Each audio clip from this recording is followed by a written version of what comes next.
Hello, students. Today we'll be learning a poem called A Poison Tree.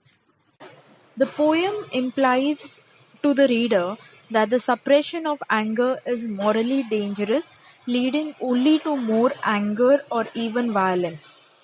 So, William Blake's portrayal of an angry, bitter, wrathful, and cold atmosphere and his use of symbolism, metaphors, diction all show the deep level of seriousness rampant in the poem. So, let's start with it. I was angry with my friend. I told my wrath did end. I was angry with my foe. I told it not, my wrath did grow. In the first stanza, the writer William Blake, the poet, is not only expressing his anger towards his friend as well as his foe, but he has also depicted the difference between two types of anger. He states that when you are angry with a friend, you convince your heart to forgive him. You you explain it to your friend, you talk about it, and that problem is resolved. It is solved there. Even though you are hurt and you know that he did injustice to you, you try your best to forget the past and end the feelings of anger in your heart. On the other hand, when you're angry with an enemy, it takes ages for you to calm your anger. Yet, the anger and the feeling of vengeance, the anger, the hatred, it does not diminish, it does not come low, even with time. So, in fact, the anger simply grows. So, here, wrath means anger, and foe is enemy. And I watered it in fears, night and morning with my tears, and I sunned it with smiles, and with soft, deceitful wiles. In the second stanza, the poet is making a confession. It is he who is solely responsible for the hatred that has grown in his heart for his enemy. Now, it is he who has increased the vengeance, the anger in his heart.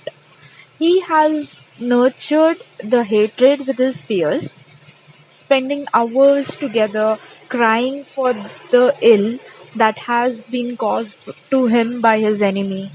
He has also nurtured the hatred with his sarcastic smiles, imagining ill and cursing his enemy to go through the same or worse sufferings that he has been through.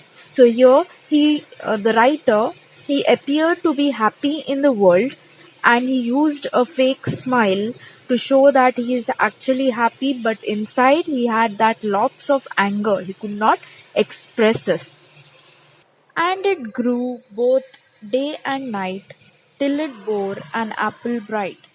And my foe beheld it shine, and he knew that it was mine. In the third stanza, the poet states that it is because of his dwelling in the same hatred that it has grown every day. Now, the hatred gave birth to an apple.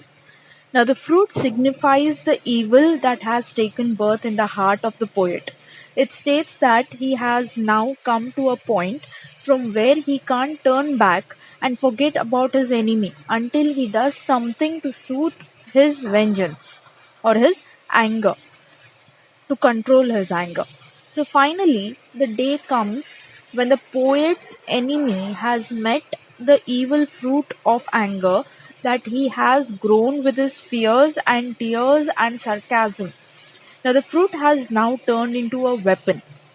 When the enemy confronts with this anger, it is time for the weapon to serve the purpose that it has been made for. And into my garden stole, when the night had veiled the pole. In the morning glad I see my foe outstretched beneath the tree. And in the last stanza, so the poet states, the very next morning the purpose is served. When the poet wakes up and sees or watches his garden, He sees something that relaxes his mind and calms his anger forever. The darkness of the night acted like an invisible cloak for the poet. Now it is a beautiful morning. There he is, his enemy, dead under the tree of his hatred.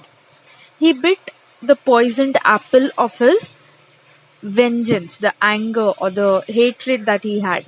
He is murdered. Please do like, comment, and subscribe to my channel. Thank you.